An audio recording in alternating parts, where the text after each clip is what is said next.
네, 인사드리겠습니다. 박희준 강사입니다. 네, 휴일에 쉬셔야 되는데 이렇게 귀한 시간 내주셔서 감사하고요. 힘들죠. 1시간째인데 제가 금방 하도록 하겠습니다. 네, 일단 우리나라 소송의 종류가 민사소송, 뭐 형사소송, 또 뭐가 있어요? 아시는 거? 네. 행정소송도 그 중에 하나고, 이제 가사재판도 있고, 뭐 군사재판도 있고, 이제 특허재판도 있고 많이 있는데, 우리가 이제 행정소송을 중심으로 공부를 하는데요. 이 과목은. 이제 행정소송이 왜 우리 공인노무사 시험에 들어가는지 간단히 여러분 좀 이해를 하시면 좋을 것 같습니다. 어떤 근로자가요, 가령 1년에 한 250일 출근해야 되는데, 한 200일 가까이 맨날 지각하고, 무단결근하고 막 그러면 이제 근태가 엉망이다 그래가지고, 어떤 조치가 떨어지자? 회사로부터 징계 처분 받죠? 예. 가령 심하게 합시다. 해임 처분 받았다고 합시다. 큰일 났죠? 그럼 이 사람인데 아마 회사들은 그 재심 절차까지 있긴 할 거예요. 징계위원회 자체가 한 2번을 하는데, 재심까지. 끝내 이 사람이 그걸 뒤집지 못하면은 이제 지방노동위원회라는 게 있습니다. 지방노동위원회. 여기도 청계천 넘어가면 있는 것 같은데, 서울 지역에. 지방노동위원회에다가 구제 신청이라는 걸 합니다. 구제해달라. 내가 사용자의 부당한 노동행위로 내가 피해를 입었으니 구제해달라. 이게 구제 신청하면 지방노동위원회에서 이제 2가지 선택이 있겠죠. 이걸 받아들이는 경우가 있겠고, 아니면 기각하는 경우가 있겠습니다. 이제 받아들이면 끝나는데, 기각하면은 이제 다시 한번 어디로 가느냐? 고용노동부 산하에 중앙노동위원회가 있어요. 거기에다가 이른바 이제 재심 신청을 합니다. 재심. 다시 한번 해달라. 그러면 중앙노동위원회에서도 이걸 인용해 줄 수도 있고, 다시 기각해 줄 수도 있고요. 기각이 뭔지는 아시겠죠? 거절할 수도 있단 말이에요. 그러면 끝내 또 기각당하면 어디로 가는 거야? 이제 드디어 이제 소송으로 갈 수밖에 없는데요. 조금 전까지 중앙노동위원회 단계까지는 우리가 행정기관에서 벌어지는 일들입니다. 행정기관. 그러니까 처음에는 이거 민간 회사에서 징계처분, 근로자에 대한 징계처분 사건이 일단 행정사건화 돼가지고 노동위원회까지 갔어요. 우리 여러분들 노무사 시험 합격하시면은 그 중앙노동위원회 단계까지 우리가 업무를 대리할 수가 있습니다. 거기까지. 근데 아쉽게도 아직까지는 이제 소송 대리권은 없는데요.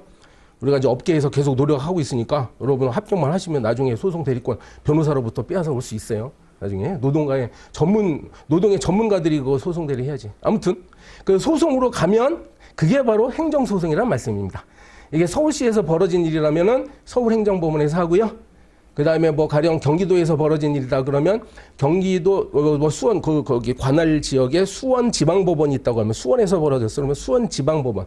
지방에는 행정법원은 없어요. 네, 그 민사재판이나 형사재판하는 일반 지방법원의 행정사건부가 있기 때문에 거기에서 해결합니다. 거기서 만약에 지면 어떻게 되죠? 또 지면 이제 항소해가지고 여기 서울 지역이니까 서울고등법원으로 2심으로 올라가고, 그 다음에 거기서 또 지면 마지막으로 대법원까지 올라가는 거예요. 그죠? 그래서 행정사건 이제 3심 제도입니다. 제가 판사 안 해도 여러분 다 이해하셨죠? 그러니까 행정소송법이 여기 들어간 거예요. 우리가 노무사가 돼가지고 의뢰인인 근로자한테 뭘 안내를 잘 해줘야 될 거 아니야.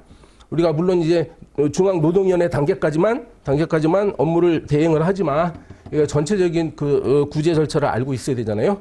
충분히 전문가로서 잘 안내를 해줘야 되고 방향을 제시를 해야 될 거란 말이지. 그래서 우리 과목에 들어갔습니다. 그렇게 하다 보니까 지금 노동법이나 인사노무관리 같은 경우는 이제 뭔가 여러분 이제 공부할 때 와닿는 것 같긴 한데, 행정쟁소법은 전혀 이질적인 과목이다 보니까 상당히 어려워하고요. 실제로 이번 23년도 노무사 시험 결과를 놓고 보니까 행정쟁송법을 상당히 많이 힘들게 답안 작성하고 나왔더라고요. 이 원점수, 혹시 점수 확정하는 거, 합격자 결정 방법은 아까 안내를 받으셨나 모르겠는데요. 안내해 주셨을 거예요. 그죠? 합격자 결정 방법. 왜가 이제 원점수가 있고, 이제 세 분이서, 채점위원 3분이서 계산한 원점수가 있고, 이것을 표준편차를 적용해가지고, 조정을 하거든요. 조정점수.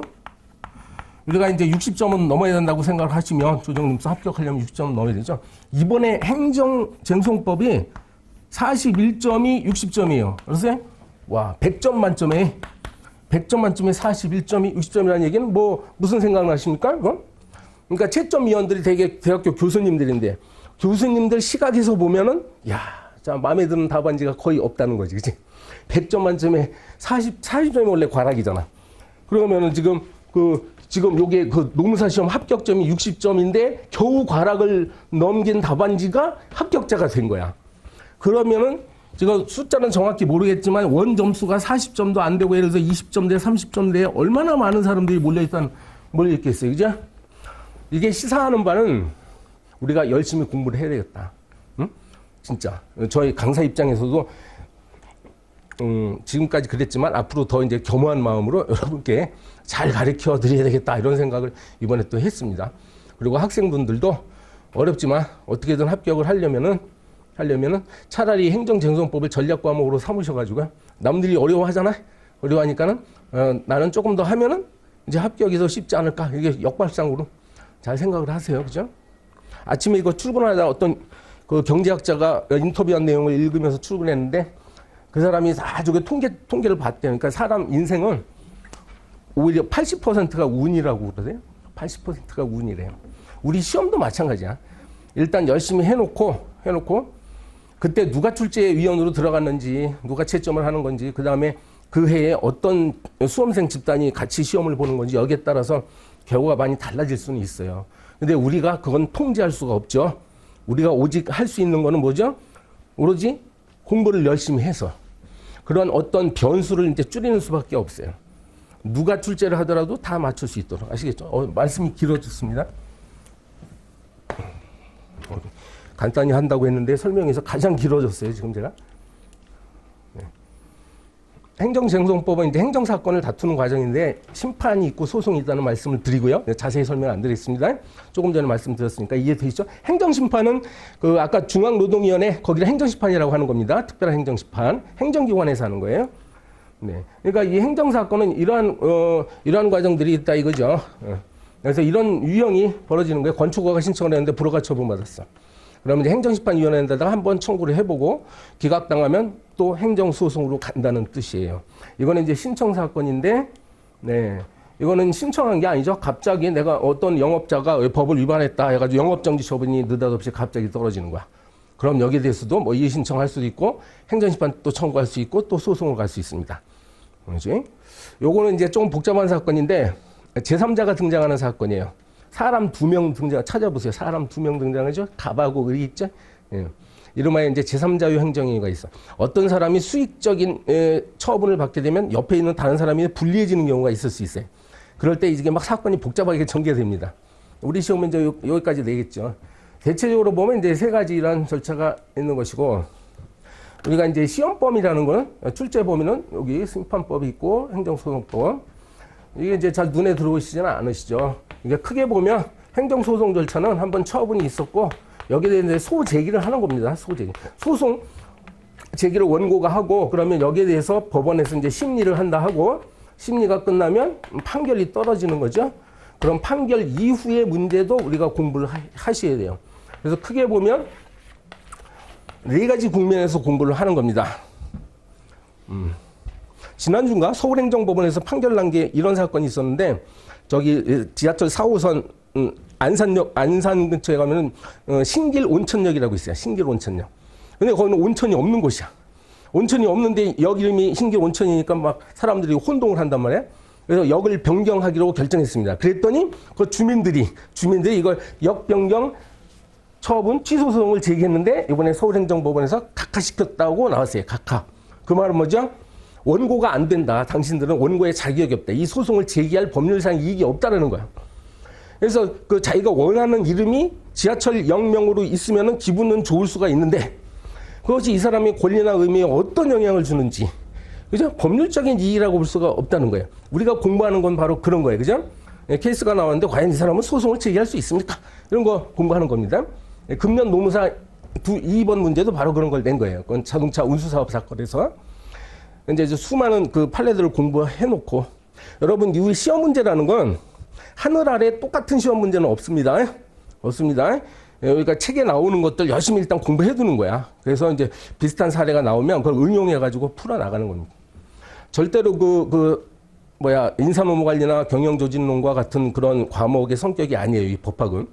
제가 뭐 법학 대표 강사로서 강사 입장에서 말씀드리는 게 아니라, 내가 대표에서 말씀드리는 게 아니라, 그러니까 제 과목만 생각을 해보면, 법학은 뭐 왕창 그 책을 다 외워가지고 통째로 답안지도 옮겨놓는다고 이게 고득점이 나오는 것이 아니라, 주어진 케이스를 적절하게 분석을 해 나가는 것이에요. 그러니까 우리는 미리 그 판례 공부를 열심히 해둬야 될 필요가 있는 것이에요. 실제로 신길 온천역 사건이 만약에 문제 등장했어. 이런 거는 교과서에 없었잖아요, 그동안. 그럼 어떻게 해결하겠어? 여기에 대해서 많이 준비를 해야 되겠습니다. 그지? 유사한 사건들을 끌어나가는 거죠. 이제 판결이 끝났어요. 판결이 끝나면 이제 심리 뭐 증거조사하고 판결이 끝난 이후에도 이것도 중요해지는 거예요. 이후에 어떤 일이 벌어지냐. 지난주에 가수 유승준 씨 가수 사건 이제 신문에서 보시면 이 사건 뭔지 아세요? 예전에 90년대 아주 유명한 가수였는데 그다음에 한국 국적을 포기하고 미국 시민권을 얻어버렸어. 그리고 시간이 흘러서 2015년에 LA 총영사관한테 비자 발급을 신청했습니다. 한국에 들어오겠다고. 그런데 이제 거부했어요. 한국 정부가. 뭐냐면 당신은 병역을 기피했던 사람이다. 병역 기피하려고 미국 시민권 얻었지 않느냐. 절대로 당신은 들어올 자격이 없다.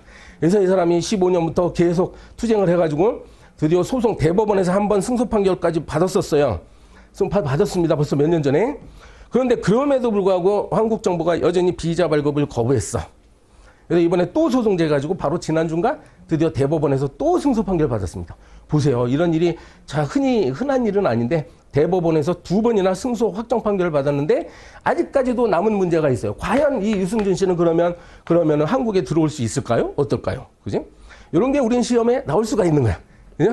정답은 모릅니다. 저도 어떻게 지금 전개될지. 우리 한국 정부가 또 다른 어떤 이유를 들어가지고 유승준 씨에 대한 비자 발급을 거부할 수 있어요. 그지? 할 수 있느냐 없느냐. 이런 부분을 우리 과목에서 배운다 그렇게 생각하세요. 그죠? 재밌겠죠? 네. 자, 다시 이거 화면을 보겠습니다. 네.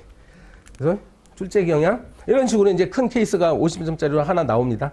요걸 가지고 이제 뭐 이런 식으로 작은 문제 2개나 3문제를 이렇게 나오는 거고요. 이 주제들은 평소에 잘 준비를 하면 행정제도법은 노동법보다 약간 쉬워요. 예, 같은 법학인데 그 논점을 쉽게 좀 파악할 수 있는 편입니다. 그렇지? 네. 걱정하지 마시고 공부해두면은 이제 문제를 보고 이거 뭘 물어보는지는 알 수 있어요. 지금은 여러분 지금 무슨 말인지 모르겠지만 조금 하시면 이제 알 수가 있습니다. 논점을 찾는 데서 승부가 알리는 건 아니에요. 행정제도법은. 논점은 다 알아. 웬만한 수험생들은 이거. 그래서 이것도 준비했다가 이게 지금 그 사정제기라는 게 있는데 사정제기는 행정소송의 대상이 될 수 있는지 이런 거. 뭐 문장만 길잖아요. 네. 그래서 제가 이제 통계를 내보니까 이게 이 말은 분명히 어떤 그래도 상대적으로 잘 출제되는 주제들이 있다는 말씀이에요. 그죠? 그래서 이제 이걸 중심으로 하면 되는데 처음 다 하셔야 돼요. 네. 그래서 주제가 그렇게 많지가 않습니다. 행정제도법은 우리가 공부해야 될 분량은 그렇게 많지 않으니까 너무 겁을 내지 마시고 일단 완벽하게 다 공부하시래. 뭐 하시면은 이제 손에 잡힙니다. 몇 개월 하시면은. 그죠? 참고 내 변호사 시험까지 했는데 이것도 결국은 우리 노무사 시험하고 크게 다르지 않다는 거야. 그래서 제가 수업 시간에 노무사 기출문제뿐만 아니라 변호사, 뭐 입법고시, 행정고시 이런 다른 국가시험의 기출문제도 충분히 여러분한테 제공해가지고 다 이렇게 저렇게 많이 겪어봐야 돼요. 상황을. 일단 기본서는 완벽하게 여러분 이해하려고 노력하시고 금년 9월달부터 지금 기본서 공부 들어가신 분도 계시는데 아직까지 아마 정확히 잘 공부가 안 됐을 거야 분명히. 이거는 이제 12월, 1월, 2월에도 계속 꾸준히 계속 해야 됩니다. 기본서는 계속 보셔야 돼. 그 다음에 우리가 해야 될 게 뭐라고? 기본서가 그대로 문제 안 나오니까 수많은 사례들을 연습을 통해서 이게 기본서가 어떤 식으로 응용돼서 출제되는지 이걸 자꾸 겪어보셔야 돼. 그러면 이제 노동법보다는 아마 빠른 시간 안에 행정제도법에 자신감이 생길 거라고 저는 생각을 합니다. 네. 학습 방법. 네. 그래서 뭐 많은 얘기했지만 이게 제일 중요한 거예요. 그죠? 예. 출제 의도를 명확히 이거는 비단 이제 우리 과목뿐만 아니라 모든 과목이 그래요. 모든 과목이. 절대로 이제 출제자가 원하는 바라는 그런 어떤 답안이 나와야 되는 거지. 전혀 엉뚱한 답안을 쓰면 이제 과락 넘기기 힘듭니다. 우리 특히 행정제도법은 그럴 가능성이 조금 있어요. 좀 위험한 과목이야. 행정제도법은. 알았어요? 조금 위험합니다, 이게. 노동법은 그 판례를 비슷하게, 기존의 판례 공부한 게 거의 그대로 케이스화해서 나오는 것 같아. 노동법은. 근데 행정법은 전혀, 약간씩 변형을 해서 내는데, 그거를, 이게 공부가 제대로 안 됐으면 그걸 캐치를 못 하는 분들이 많아요. 그래서 엉뚱하게 써버리면은, 이상하다. 어저께도 한 분이, 이번에 시험 치르신 한 분이 막 하소연하듯이 하는데 도대체 어떻게 공부를 해야 되는지 모르겠습니다. 그러니까 자기는 이제 행정제도법에 점수가 잘 나올 줄 알았나 봐. 근데 그 사람이 답안지를 어떻게 쓰는지 내가 알지, 평소에. 여기 오신 거 아니야? 아는데 이제 그분의 약간 단점 안 계시니까 말씀드려도 될 것 같은데 여러분께 도움이 되기 위해서 뭔가 생각나는 대로 막 쓰는 경향이 있어. 답안지에다 생각나는 대로 좀 문제 받아오면 논리적으로 순서를 어떻게 정할지는 잘 좀 생각을 해봐야 돼. 논리적 순서가 분명히 있거든요. 이제 막 쓰다가 이거 쓰다가 또 생각이 나면 이거 쓰고 쓰면 그러면은 이 사람이 이제 마인드가 없구나 이렇게 채점자가 그걸 생각한다니까. 그러니까 자기 딴에는 뭐가 책에 있는 걸 다 썼다고 생각을 하는데 이게 생각보다 점수가 잘 안 나오게 돼 있어. 이게 법학의 특징이에요, 그죠? 인사노무관리나 이런 사회과학은요. 사회과학 저도 이제 그런 대학교에서 그런 쪽으로 전공을 했기 때문에 아는데 사회과학은 진짜 그 설명형 문제잖아요. 설명이니까 자기가 알고 있는 거를 최대한 남보다 한 줄이라도 더 이렇게 답안지에다 쓰면 돼요. 물론 거기도 논리가 있긴 있지. 근데 내가 생각하기에 약간 소목자가 약간 순서가 바뀌어도 뭐 상관은 없을 것 같긴 한데 사회과학은. 근데 요거는 이제 분명히 지금 이 시간에 말씀드리는 수는 없는데 이게 풀어나가는 순서가 있습니다. 법학은. 알겠죠? 이거 연습을 좀 하셔야 돼. 여기 있네요. 그래서 이런 게 3단 논법으로 이렇게 간다는 것이고요. 요건 아까 혹시 노동법 선생님께서 말씀하셨을 것 같아서 넘어가겠습니다. 이것도 마찬가지예요. 모든 법학은 이렇게 이제 케이스를 가지고 자기가 평소에 알고 있는 학설과 판례를 동원해가지고 문제 해결하는 과정을 쓰는 겁니다. 그래서 법조문의 철저한 이해도 필요하고 여기 3단 논법 저기 있죠. 제가 아까 신길 온천역 이야기도 하고 뭐 가수 유승준 이런 사람 얘기했는데 평소에 그런 쪽으로 관심을 가지는 것이 여러분 공부하시는 데 도움이 돼요.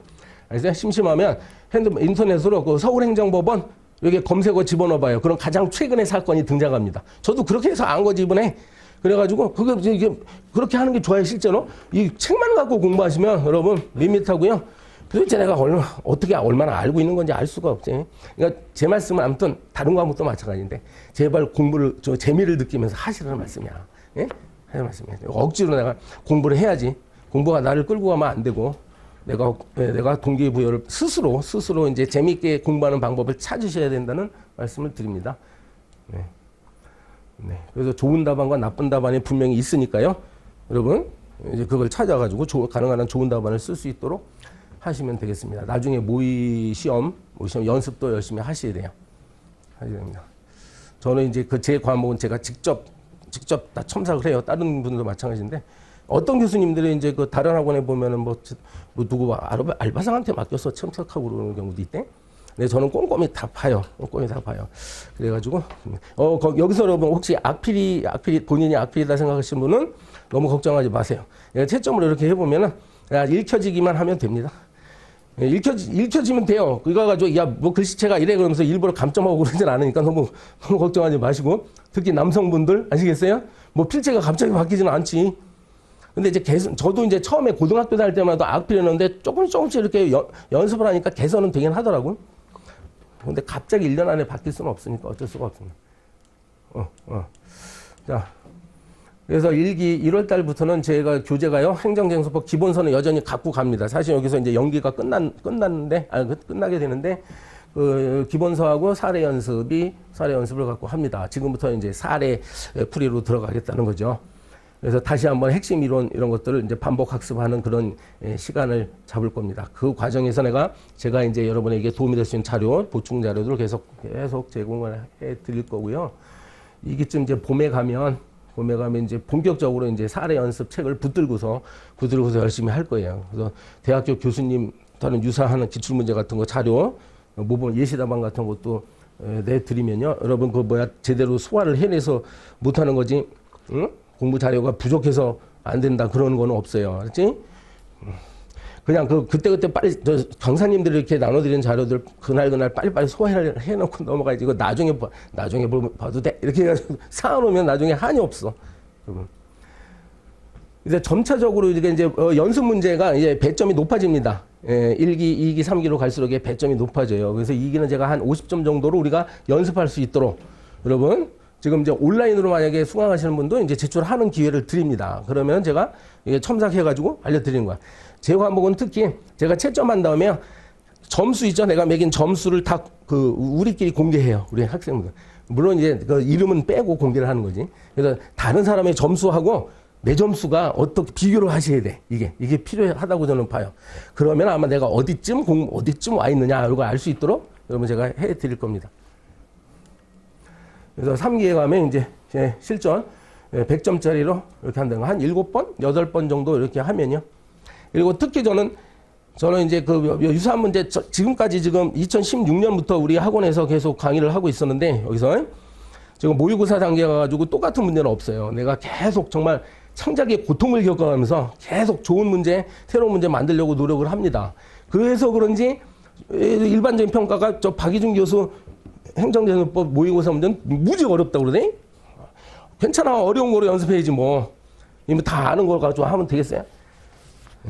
그러니까 처음 보는 건 어떤 케이스를 던져준단 말이야. 그러면 실전에 가면 자신감이 생겨. 왜? 당황스러운 경험을 해봤으니까. 모의고사 단계에서. 거기 그 새로운 주제가 안 나와요. 내가 자신 있게 말씀드린 행정재정법 보면 전혀 이상한 문제 안 나옵니다, 일단. 다 그 우리가 공부했던 주제가 그냥 떠버려, 사실은. 근데 이제 상대적으로 점수를 잘 받기 위해서는 좀 노력이 필요해요. 판례 문구도 제발 좀 외우고. 이게 이해하는데 어렵지 않아요. 노동법보다 행정재정법 다 안 되니까. 거의 100명이 있다. 수험생 100명 있다. 그러면 95명은 다 안 되니까요. 행정재정법은. 근데 점수 차이는 어디서 난다고? 판례 문구를 정확히 외워야 될 때 아니야. 이제 그 용어를 좀 써야 되는데 그 용어를 기억해 놓지 않으면 뭐야. 그냥 시험 시간에 막 알긴 알겠는데 뭐라고 써야 될지 모르고 그냥 막 단어를 없던 단어를 막 창작해 나가니 앞뒤 그 어법도 안 맞고 그러니 점수를 잘 받겠습니까? 이게 점수 잘 받는 방법은 뻔히 우리가 아는데 실천을 못해서 그렇다고 봅니다. 예? 알겠죠? 예. 여기 판례가 중요해. 다른 그 법 과목도 마찬가지예요. 이번에 민사소송법 같은 게 선택 과목으로 있긴 한데 민사소송법은 원 점수가 굉장히 잘 나왔대 보니까 다들. 그렇다는 건 민사소송법을 하시는 법학 전공자들이지 법학과에서 전공하신 분들이 우리 시험에 많이 지금 많이 유입이 됐다는 것 같아요. 된 것 같아. 법학 전공자들이 많이 유입이 됐어. 그죠? 그럼 그 사람들, 여러분이 이제 선택과목 민사소송법은 뭐 안 할 수도 있겠지만 그분들이 또 행정쟁송법도 잘하겠지? 그러니까 우리가 비법학 전공자들 특히 제 말씀 유념해 주셨다가 열심히 해야 됩니다. 잘 모르는 거 있으면 제발 저한테 질문도 좀 하고 질문들을 안 해 그냥. 우리 게시판 홈페이지 게시판이 있거든요. 소크라테스의 대화법이잖아. 그 선생하고 제자하고 자꾸 질문을 통해 가지고 선생도 성장하고 학생분도 이제 질문을 해보면 자기가 뭘 모르는지를 알게 돼요. 그죠? 어떤 점에 문제가 있는지를 알게 됩니다. 하시면 됩니다. 제가 친절하게 다 답변해드리고 끝났네. 그래서 단계적으로 여러분 학원에서 이렇게 시스템 우리가 만들어 놓은 시스템에 따라 가지고 여러분 쭉 따라오시면은 되는데 60점 넘어서 평균 60점 넘어서 합격을 해야 될 거 아닙니까? 합격을 해야 되니까 개인적인 말씀이면 저는 그동안 시험을 봐가지고 그동안 제 시험의 인생이라고 볼 수 있어요. 많은 합격 경험을 해봤던 사람입니다. 예, 제 양력 이런 거 참고 좀 하시고요. 그러니까 행정쟁송법 제가 충분히 맡아서 여러분 책임을 지어드리도록 하고요. 다른 과목도 여기 교수님들 다 훌륭하신 분들이에요. 여러분 다른 데다가 눈 돌리지 마시고 여기 강북 지역에 우리 학원이 유일하거든요. 예? 그리고 강사님들이 실력이 저는 더 좋다고 생각하는데 우리 학원 강사님들이 따라가는 겁니다. 그러니까 적극적으로 한번 고려를 하시기 바랍니다. 공부를 계속 해보겠다고 결심을 하시면 알겠습니까? 네. 네, 이상으로 마치도록 하겠습니다. 네, 감사합니다.